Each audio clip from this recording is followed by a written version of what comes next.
Hallelujah. ପ୍ରଭୁଙ୍କର ଉପସ୍ଥିତି ମଧ୍ୟରେ ଆମମାନେ ସମସ୍ତେ ଅଛୁ। ହାଲେଲୁୟା। ଆଉ ଯେତେବେଳେ ପରମେଶ୍ୱରଙ୍କ ପାଖକୁ ଯିଏ ବି ଆସିଛି, ଏଟା ନିରାଟ ସତ୍ୟ ଯେ ଆମମାନେ କେବେ ମଧ୍ୟ ଖାଲି ହସ୍ତରେ ଯିବା ନାହିଁ। ସେ ବୁଣା ଜାଗାକୁ ପୂର୍ଣ୍ଣ କରନ୍ତି। ହାଲେଲୁୟା।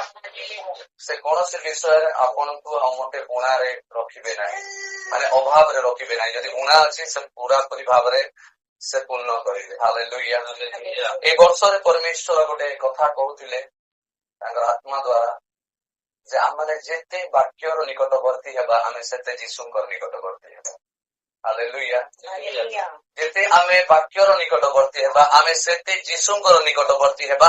ଆଉ ଯେତେ ଆମେ ଯୀଶୁଙ୍କର ନିକଟବର୍ତ୍ତୀ ହେବା ଆମେ ସେତେ ଆଶୀର୍ବାଦ ପ୍ରାପ୍ତ ହେବା। ହାଲେଲୁୟା।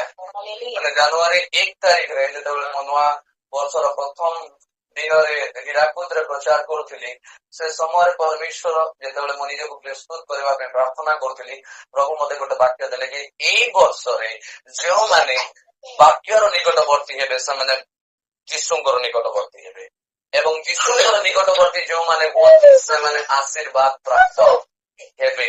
ହାଲେଲୁୟା। ମୁଁ ଏଇ ଗୃହରେ এই ବାକ୍ୟ କହିବାର ଉଦ୍ଦେଶ୍ୟ ଏହା ଯେ ଆମେ ଯେତେ ପରମେଶ୍ୱରଙ୍କ ବାକ୍ୟର ଦୂରକୁ ଯିବା ସେତେ ଯୀଶୁଙ୍କଠୁ ଡିଷ୍ଟାନ୍ସ ମେଣ୍ଟେନ କରିବା, ଦୂରତା ମେଣ୍ଟେନ କରିବା।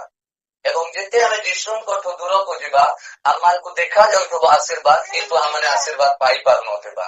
ହାଲେଲୁୟା। ଯେତେ ନିକଟବର୍ତ୍ତୀ ହେବେ ସେତିକି ଆପଣ ସଂଗ୍ରହ କରିବେ। ଆଜ୍ଞା, ସଂଗ୍ରହ କରିବେ। ହାଲେଲୁୟା। ପ୍ରତ୍ୟେକ ଦିବସ ପରମେଶ୍ୱରଙ୍କ ଠାରୁ ନୂତନ ନୂତନ ଆଶୀର୍ବାଦ ଆସିଥାଏ। ଯେଉଁମାନେ ତାଙ୍କର ଉପସ୍ଥିତିରେ ସମୟ କ୍ଷେପଣ କରନ୍ତି, ଯେଉଁମାନେ ତାଙ୍କର ଉପସ୍ଥିତିରେ ଆପଣା ପ୍ରତ୍ୟେକ ବିଷୟ ରଖନ୍ତି, ସେମାନେ ପ୍ରତ୍ୟେକ ଦିନ ବାଇବେଲ କହେ ସେମାନେ ପ୍ରତ୍ୟେକ ଦିନ ସେମାନେ ଆପଣା ଆଶୀର୍ବାଦ କଲେକ୍ଟ କରିବେ। ପ୍ରତ୍ୟେକ ଦିନ। ହାଲେଲୁୟା। ଯେତେବେଳେ ଇସ୍ରାଏଲ ମାନେ ପ୍ରାନ୍ତର ମଧ୍ୟରେ ଥିଲେ ସେମାନେ କଣ କଲେ? ଗ୍ଲବଲିଂ କଲେ, ମାନେ ଗୁଡଗୁଡାଇଲେ ଯେ ଆମେ କଣ ଖାଇବୁ କଣ ଖାଇବୁ କଣ ଖାଇବୁ। ପରମେଶ୍ୱର ସ୍ୱର୍ଗୀୟ ମାନ୍ନା ଦେଲେ ଆଜ୍ଞା ଏବଂ ସେମାନଙ୍କୁ କହିଲେ ପ୍ରତ୍ୟେକ ପ୍ରଭାତରେ, ହାଲେଲୁୟା, ପ୍ରତ୍ୟେକ ପ୍ରଭାତରେ ଉଠିବ ତୁମ ମାନଙ୍କ ପାଇଁ ଆଶୀର୍ବାଦର ମାନ୍ନା ସ୍ୱର୍ଗରୁ ଆସିବ। ହାଲେଲୁୟା। ଏ ଗୋଟେ ଦିନରେ କଲେକ୍ଟ କଲେ ନାହିଁ, 7 ଦିନ ପାଇଁ। ପ୍ରଭୁ ଯେ ପ୍ରକାର ସେମାନଙ୍କୁ ପରାମର୍ଶ ଦେଲେ ସେ ପ୍ରକାର ସେମାନେ ସକାଳ ପ୍ରଭାତରେ ଉଠି ସେମାନଙ୍କର ମାନ୍ନା ସେମାନେ କଣ କରୁଥିଲେ? ସଂଗ୍ରହ କରୁଥିଲେ।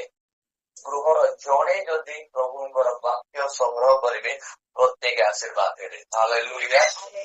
ଜଣେ ଯଦି ପ୍ରଭାତରେ ଉଠି ପ୍ରଭୁଙ୍କୁ ଧନ୍ୟବାଦ ଦେବେ ପୁରା ଗୃହ ଆଶୀର୍ବାଦ ହବ। କାହିଁକିନା ସେ ଜଣେ ସେ ପୁରା ଘରକୁ ବାନ୍ଧିବ ପ୍ରାର୍ଥନାରେ। ସେ ଜଣେ ପରମେଶ୍ୱରଙ୍କର ରକ୍ତରେ ବାନ୍ଧିବ ଗୃହକୁ। ଆଉ ଦେଖିଲୁ ସେଦିନଠୁ ଘର ଟିକେ ପରିବେଶ ଟିକେ ଅଲଗା ଅଲଗା ଲାଗିବ।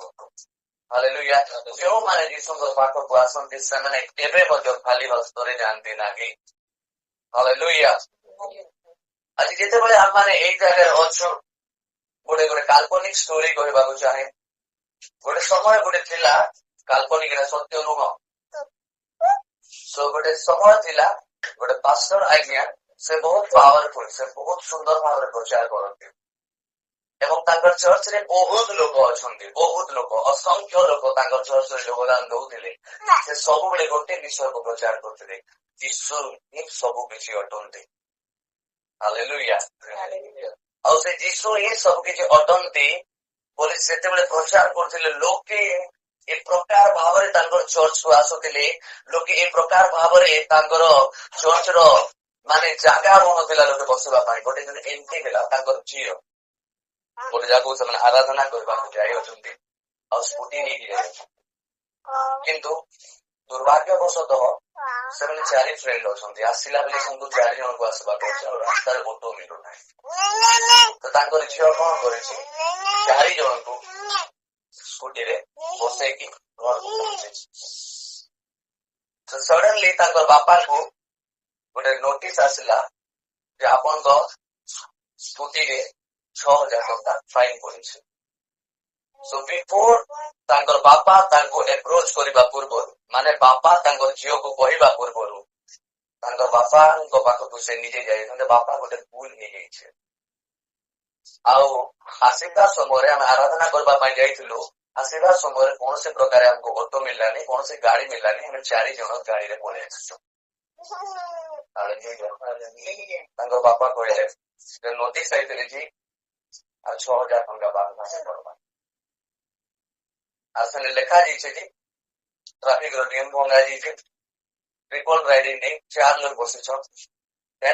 ସେମାନେ କାରଣ ନେବିନି ସୁରକ୍ଷାର ମୁକୁଟ ନେଇକିବା ହେଲମେଟ। ସୋ ଯେତେବେଳେ ସେଇ ବିଷୟରେ ଦେଖୁଛନ୍ ବାପା I will pay the penalty. ଆପଣ ଯୋଉ ପଇସା ମତେ ପ୍ରତ୍ୟେକ ମାସରେ ପକେଟ ମନି ପାଇଁ ଦିଅନ୍ତି, ମୁଁ ସେଇ 6,000 ଟଙ୍କା ମୁଁ ଆପଣଙ୍କୁ ଦେବି। But this was my fault. ମତେ ଏମିତି କରବାର ନଥିଲା। ମତେ ଆପଣଙ୍କୁ କଲ କରବାର ଥିଲା, ଗାଡି ପଠେଇ ଦିଅ, ମୋର ସାଙ୍ଗମାନେ ରହିଯାଇଛନ୍ତି। କିନ୍ତୁ ହରିବରି ମାନେ ବ୍ୟସ୍ତତାରେ ଆମେ ଗୋଟେ ଭୁଲ କାର୍ଯ୍ୟ କରିଦେଇଛୁ। I କନଫେସ୍ that. ମୁଁ ସେଟା ସ୍ୱୀକାର କରୁଛି ବାପା, ବଟ୍ ମୁଁ ସେଇ ବିଷୟଟା ମୁଁ ପେ କରିବି, ଆପଣଙ୍କୁ କରିବାକୁ ପଡିବ ନା। ଆପଣ ଯୋଉ ପଇସା ମତେ ପକେଟ ମନି ପାଇଁ ଦିଅନ୍ତି, ସେଇ ପଇସାରୁ ମୁଁ ସେଇଟାକୁ ସେ ପେଟା କରିଦେବି। ତାଙ୍କର ବାପା କହିଲେ no you are not going to pay that. Hallelujah. ତମେ ସେଇ ବିଷୟ କରିବ ନାହିଁ।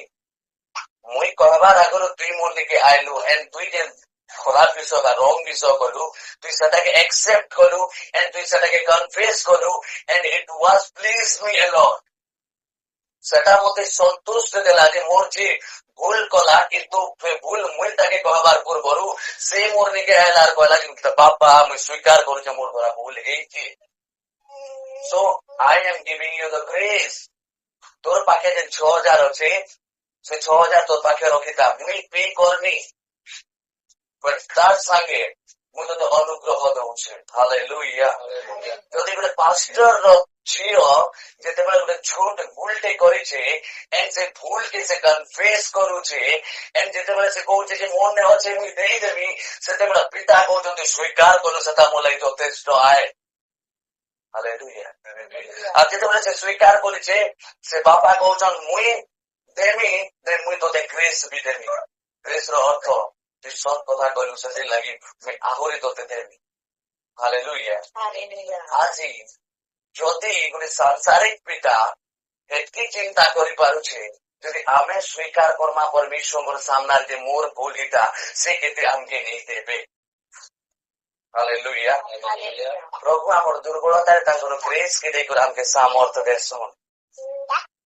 ଆମେ ଯେତେବେଳେ ଦୁର୍ବଳ ଥିସୁ, ଆମେ ଯେତେବେଳେ ଅସହାୟ ଥିସୁ, ଆମକେ ଯେତେବେଳେ ରାସ୍ତା ନେଇ ଦିଶୁଥାଏ ଯେ ମୁଇଁ କାଣା କରମି, ସେଇ ସମୟରେ ଯେତେବେଳେ ଆମେ ପରମେଶ୍ୱରଙ୍କର ନିକଟବର୍ତ୍ତୀ ହେସୁ, ପରମେଶ୍ୱରଙ୍କୁ ସମସ୍ତ ବିଷୟ ଜଣାସୁ, ପରମେଶ୍ୱରଙ୍କୁ କହସୁ ଯେ this and that was Don Bai ମି, ମୋ ଦ୍ୱାରା ଏନ୍ତା ଏନ୍ତା ଜିନିଷ ହେଇଯାଇଛି।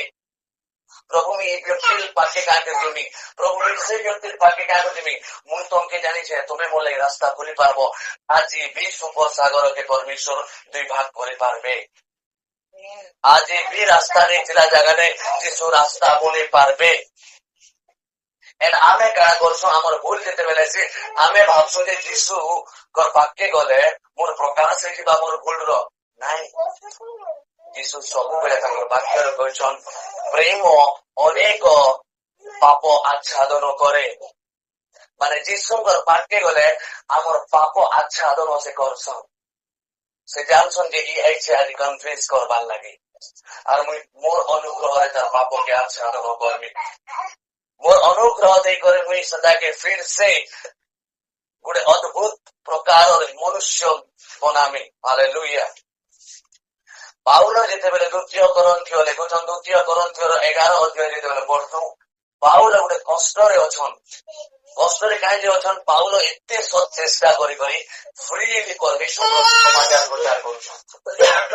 ଏଣେ ତେଣେ ଭ୍ରମଣ କରୁଛନ୍ ଆଉ ପରମେଶ୍ୱରଙ୍କର ବାକ୍ୟ ଯେତେବେଳେ ପ୍ରଚାର କରୁଛନ୍, ସେ ଭିତରେ ଭଣ୍ଡ ଭାବବାଦୀ ମାନେ ବି ଢୁକି ଯାଇଛନ୍। ଯେଉଁମାନେ ଭଣ୍ଡ ପ୍ରଚାର କରୁଛନ୍ ସେମାନେ ବି ପଳେଇ ଯାଇଛନ୍। ମୋର ଏତେ ପରିଶ୍ରମ, আর সেই সমୟରେ ସେ ଦୁଃଖ ପ୍ରକାଶ କରୁଛନ୍, আর সেই ସମୟରେ ତାଙ୍କର ପ୍ରେରିତ କାର୍ଯ୍ୟକେ ଲୋକ ଉଙ୍ଗଲି କରୁଛନ୍। ଇ କେନ୍ତା ପ୍ରେରିତ ହେଲା, ଇଟା ଟିକେ ପ୍ରେରିତ ବନାଲ। ସେ ସମୟରେ ସେ କଷ୍ଟ ଅନୁଭବ କରୁଛନ୍ আর କହୁଛନ୍ ମୁଇଁ ଘମଣ୍ଡ କରସି ଯେ ମତେ ପରମେଶ୍ୱର ମନୋନୀତ କରିଛନ୍, ମୁଇଁ କୌଣସି ମନୁଷ୍ୟ ଦ୍ୱାରା ମନୋନୀତ ନେଇ। আর ଯେତେବେଳେ ସେ ତାଙ୍କର ଏଇ ବ୍ୟକ୍ତି ମାନେ ଏଇ ବକ୍ତବ୍ୟ ଲୋକମାନଙ୍କର ସମ୍ମୁଖରେ ରଖୁଛନ୍। ସେ କହୁଛନ୍ ମୁଇଁ କେବେ ବି ମତେ ଫରକ ନେଇ ପଡେ କିଏ ମତେ ଗ୍ରହଣ କରୁଛି କିଏ ମତେ ଗ୍ରହଣ ନେଇ କରବାର ମୋର ସ୍ୱର୍ଗୀୟ ପିତା ମତେ ସୁସମାଚାର ପ୍ରଚାର କରବାର ଲାଗି କାଣା ବିଜାତୀୟ ମାନଙ୍କର ଭିତରେ ସେ ମତେ ପ୍ରେରିତ କାର୍ଯ୍ୟ ଦେଇଛ। ହାଲେଲୁୟା। ଆଉ ସେ ଯେତେବେଳେ ପରମେଶ୍ୱରଙ୍କର ବାକ୍ୟ ପ୍ରଚାର କରୁଛନ୍ ବିନା ପଇସାରେ ବିନା ପାଉଣାରେ ସେ ସେତେବେଳେ ଯେତେବେଳେ ପ୍ରଶ୍ନ ଉଠିছে ସେ ଦୁଃଖ କରୁଛନ୍। ହାଲେଲୁୟା। ଆଉ ସେ ସମୟରେ 2 Corinthians 12:9 ପଦ ପଢିବା। 2 Corinthians 12:9। ଆଉ ସେ ମତେ କହିଅଛନ୍ତି ଆମର ଅନୁଗ୍ରହ ତୁମ ନିମନ୍ତେ ଯଥେଷ୍ଟ, କାରଣ ଦୁର୍ବଳତାରେ ଆମର ଶକ୍ତି ସିଦ୍ଧ ହୁଏ। ଅତଏବ ଯେପରି କୃଷ୍ଣଙ୍କ ଶକ୍ତି ମୋ ଉପରେ ଅବସ୍ଥାନ କରେ, ଏଥିପାଇଁ ମୁଁ ଅତି ଆନନ୍ଦରେ ବରଂ ମୋର ଦୁର୍ବଳତାରେ ଦର୍ପ କରିବି। ହାଲେଲୁୟା। ଖ୍ରୀଷ୍ଟିୟାନ ମାନେ ଖ୍ରୀଷ୍ଟିୟାନ ଜୀବନ ଗୋଟେ ସଂଘର୍ଷପୂର୍ଣ୍ଣ ଜୀବନ ବୋଲି ଆମେ ଭାବଛୁ। ଖ୍ରୀଷ୍ଟିୟାନ ଜୀବନରେ ଯେତେବେଳେ ସଂଘର୍ଷ ଆଇସି ପରମେଶ୍ୱରଙ୍କର ଅନୁଗ୍ରହ ବି ଆମର ସାଙ୍ଗେ ଥିସି। ଖ୍ରୀଷ୍ଟିୟାନ ଜୀବନରେ ଯେତେବେଳେ ଆମେ ଦୁର୍ବଳ ପ୍ରାୟ ହେଇଯାଏସୁଁ ପରମେଶ୍ୱର ତାଙ୍କର ଅନୁଗ୍ରହ ଦେଇକରି ଆମମାନଙ୍କୁ ସାମର୍ଥ୍ୟ ଦେସନ୍। ଆଜି ପର୍ଯ୍ୟନ୍ତ ଶୈତାନ କାଣା କରୁଛେ ଜାଣିଛନ୍, ଆମକେ ସେ ଅନୁଗ୍ରହର ସାମର୍ଥ୍ୟ ଭୁଲି ଯିବାର ଲାଗି ସେ ସବୁବେଳେ ତତ୍ପର ଅଛେ କେନ୍ତା କରି ସେ ଅନୁଗ୍ରହକେ ନେଇ ଦେଖୁ। ହାଲେଲୁୟା। ସବୁବେଳେ ଶୈତାନ ଆମକେ କାଣା କରୁଛି ପରମେଶ୍ୱରଙ୍କର ରାସ୍ତା ଆଉ ଜଗତର ରାସ୍ତା ଭିତରେ ଜଗତର ରାସ୍ତା ଦେଖାସି ଆଉ ପରମେଶ୍ୱରଙ୍କ ରାସ୍ତା ନେଇ ଦେଖି ଯଦ୍ୱାରା ଆମେ ଆମ ଦୁର୍ବଳତା ସମୟରେ ଆମେ ଯୀଶୁଙ୍କ ନିକଟବର୍ତ୍ତୀ ନେଇ ହଉ, ଆମେ ଜଗତର ନିକଟବର୍ତ୍ତୀ ହେସୁ। ହାଲେଲୁୟା। ଯେତେବେଳେ ଦୁର୍ବଳତା ଆସିଛେ ପାଉଲଙ୍କର ଜୀବନରେ, ଯେତେବେଳେ କ୍ଲେଶ ଆଇଛେ ପାଉଲଙ୍କର ଜୀବନରେ, ଯେତେବେଳେ ପାଉଲଙ୍କର ଜୀବନରେ ଅନେକ ପ୍ରଶ୍ନ ଆସିଛି, ସେ କହୁଛନ୍ ଯେ ପରମେଶ୍ୱରଙ୍କର ଅନୁଗ୍ରହ ମୋର ଦୁର୍ବଳତାରେ ମୋର ସାମର୍ଥ୍ୟ ଅଟେ। ହାଲେଲୁୟା। ଆଉ ସେ ଅନୁଗ୍ରହ କିଏ? ସ୍ୱୟଂ ଯୀଶୁ ଖ୍ରୀଷ୍ଟ। ଆଜି ପରିବାର ଭାବରେ ଆମେ ମାନେ ପ୍ରତ୍ୟେକ ଦୁର୍ବଳତା ସମୟରେ ଯୀଶୁଙ୍କର ନିକଟବର୍ତ୍ତୀ ହେବାର ଆବଶ୍ୟକ ଅଛି। ହାଲେଲୁୟା। ଆମେ ଯେତେବେଳେ ଆମର ପ୍ରତ୍ୟେକ ଦୁର୍ବଳତାକୁ ପରମେଶ୍ୱରର ସମ୍ମୁଖରେ ରଖୁଅଛୁ, ଆମର ପ୍ରତ୍ୟେକ ଭୁଲ ତ୍ରୁଟିକୁ ଆମେ ପରମେଶ୍ୱରର ସମ୍ମୁଖରେ ଗ୍ରହଣ କରୁଅଛୁ, ପରମେଶ୍ୱର କହୁଛନ୍ତି I will give you my grace. Hallelujah. ତୋତେ ଘରେ କିଛି କରବାକେ ନେଇ ପଡେ, ମୁଇଁ ମୋର ଅନୁଗ୍ରହ ତୋତେ ଦେବି। ହାଲେଲୁୟା। କେମିତି ପଢିବେ? ଏଫେସୀୟ 2:8-9 କାରଣ ଅନୁଗ୍ରହରେ ବିଶ୍ୱାସ ଦ୍ୱାରା ତୁମେମାନେ ପରିତ୍ରାଣ ପାଇଅଛ, ତାହା ତୁମମାନଙ୍କ ନିଜ ଠାରୁ ହୋଇନାହିଁ, ତାହା ଈଶ୍ୱରଙ୍କ ଦାନ, କର୍ମରୁ ନୁହେଁ, ଯେପରି କେହି ଦର୍ପ ନ କରେ। ହାଲେଲୁୟା। ପରମେଶ୍ୱରଙ୍କର ଯୋଉ ପରିତ୍ରାଣ ଆମେ କର୍ମରେ ପାଇନାହୁଁ। ହାଲେଲୁୟା। ଆମକେ ଏତିକି କିଲୋମିଟର ଚାଲଲା ପରେ ମୋକ୍ଷ ମିଲବା, ଆମେ ଇନକେ ଗଲେ ଆମକେ ମୋକ୍ଷ ମିଲବା, ଆମେ ଏତିକି ଯଦି ମନ୍ଦିରରେ ଲଗାନା ବେଲେ ଆମକେ ଶାନ୍ତି ମିଲବା, ଆମେ 22 ପାହାଡ଼ ଚଢଲେ ଜାଗର ପରମେଶ୍ୱରଙ୍କର ପୁରସ୍କାର ପାଇମୁ। No, not at all. ପରମେଶ୍ୱରଙ୍କର ବାକ୍ୟର ବାସି ତମମାନଙ୍କ ଅନୁଗ୍ରହରେ ବିଶ୍ୱାସ ଦ୍ୱାରା ବିନା ମୂଲ୍ୟରେ ପରିତ୍ରାଣ ମିଳିଛି। ହାଲେଲୁୟା। ହାଲେଲୁୟା। ପରମେଶ୍ୱରଙ୍କୁ ଏତେ ଧନ୍ୟବାଦ ଦେଶେ ଯେ ଆମେ ପାପ କରିଥିବା ସମୟରେ ମଧ୍ୟ ପ୍ରଭୁ କହୁଛନ୍ତି ମୋର ଉପସ୍ଥିତିକି ଆ। ପରମେଶ୍ୱର କହୁଛନ୍ତି ଏତେ ପାପମୟ ଜୀବନରେ ବି, ଏତେ ଖରାପ ଜୀବନରେ ବି ପ୍ରଭୁ କହୁଛନ୍ତି ମୋର ଉପସ୍ଥିତିକି ଆ। ମୋର ଉପସ୍ଥିତିରେ କେବଳ ତାଙ୍କର ଉପସ୍ଥିତିରେ ଆନନ୍ଦର ପରିପୂର୍ଣ୍ଣତା ଅଛି ତାହା ନୁହେଁ, ପରମେଶ୍ୱରଙ୍କର ଉପସ୍ଥିତିରେ ଆମମାନଙ୍କ ପ୍ରତ୍ୟେକ ଆଶୀର୍ବାଦ ରହିଅଛି। ହାଲେଲୁୟା। ମୋର ଦୁର୍ବଳତା ସମୟରେ ମୁଁ ଜଗତକେ ନେଇ ଦୌଡ଼େ, ମୁଁ ଦୁର୍ବଳତା ସମୟରେ ମୋର ଯୀଶୁଙ୍କ ନିକେ ଦୌଡ଼ିବି। ମୋର ଅଧାର୍ମିକତା ସମୟରେ ମୁଁ ଜଗତ ଆଡ଼କେ ଆର ନେଇ ଯାଏ, ମୋର ଯୀଶୁଙ୍କ ନିକେ ଦୌଡ଼ିବି। ଜଗତ ମତେ ଖରାପ ନଜରରେ ଦେଖସି, କିନ୍ତୁ ମୋର ପିତା ସବୁବେଳେ ମତେ ସନ୍ତାନ ନଜର ଦେଖସନ୍। ହାଲେଲୁୟା। ଶୈତାନ କହିବା ଦେଖ ତୁ ପାପ କରିକି ପ୍ରଭୁଙ୍କ ନିକେ ଗଲୁ ବୋଲେ ଦଣ୍ଡ ଅଛି, ନର୍କଗାମୀ ହେବ, କିନ୍ତୁ ମତେ ମୋର ପରମେଶ୍ୱରଙ୍କ ନିକେ ଯିବାର ଅଛି। ହାଲେଲୁୟା। ଆମେ ଯେତେବେଳେ ଏଇ ବାକ୍ୟକେ ପଢୁଛୁ, ମତେ ପରମେଶ୍ୱର କହୁଛନ୍ତି ଅନୁଗ୍ରହରେ ତୋତେ ବିନା ମୂଲ୍ୟରେ ପରିତ୍ରାଣ ମିଳିছে। ଗୋଟେ ସମୟ ଥିଲା ଯାଜକ ମାନଙ୍କର ଇନେ ବେଲ ବନ୍ଧା ହେଉଥିଲା, ଆଉ ସେମାନେ ମହାପବିତ୍ର ସ୍ଥାନକେ ଯାଉଥିଲେ। ଆଉ ମହାପବିତ୍ର ସ୍ଥାନକେ ଯେତେବେଳେ 5ଟା ଅଫରିଂ ଥିଲା, ବନ୍ ଅଫରିଂ ମାନେ ପିସ୍ ଅଫରିଂ, ଆଉ ସିନ୍ ଅଫରିଂ ମାନେ ବନ୍ ଅଫରିଂ ଥିଲା, ଅଗ୍ନିମୟ ଅଫରିଂ ଦିଆଯାଉଥିଲା, ପାପାତ୍ମକ ଅଫରିଂ ଦିଆଯାଉଥିଲା, ଶାନ୍ତିର ଲାଗି, ମଙ୍ଗଳାର୍ଥକ ଲାଗି ସବୁ ପ୍ରକାରର କାଣା ଥିଲା ଅଫରିଂ ମାନେ ଥିଲା।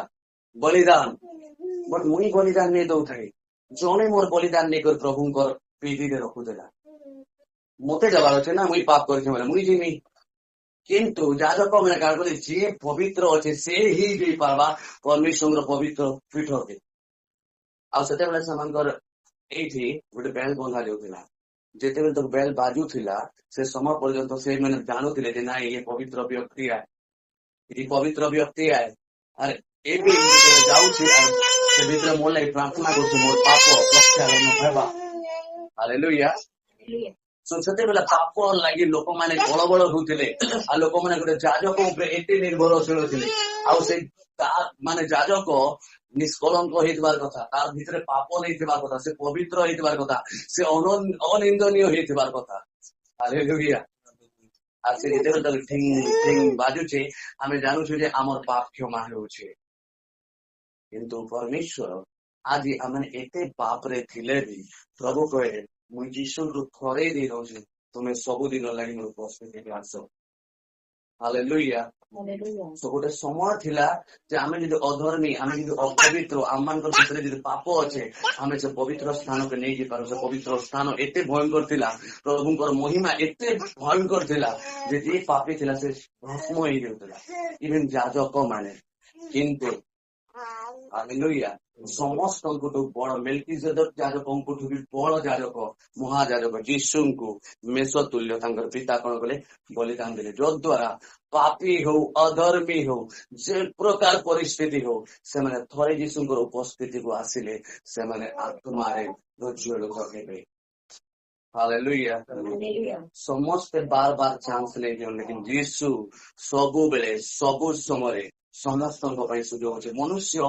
आपन को थरे दुई थर तृतीय थर चतुर्थ थर सुजोग देव but Jesus will often and often give you chance to return to his house परमेश्वर जीशु ख्रीष्ट से बारंबार आपन को सुजोग देवे तांकर गृह को फेरिबा पाए हालेलुया ए गृह रे गोटे मात्र विषय कहबाक चाहे जेते आपण परमेश्वर वाक्य निकटवर्ती हेबे सेते आपण जीशुंकर निकटवर्ती हेबे एवं जेते आपण जीशुंकर निकटवर्ती हेबे सेते की आशीर्वाद प्राप्त आपण हेबे कहला कि हालेलुया हालेलुया हालेलुया एठी बसिथिबा प्रत्येक को प्रभु केबे मध्ये उणारे रखिबे नाही विश्वास करू अछंती कि प्रभु केवल लज्जित नहीं है वाक्य कहे आ परमेश्वर से ग्रेस रे गोटे बहुत बढ़िया विषय देछन सेटा होचे पावर आपण जेतेबेले से अनुग्रह के पाएसन से अनुग्रह रे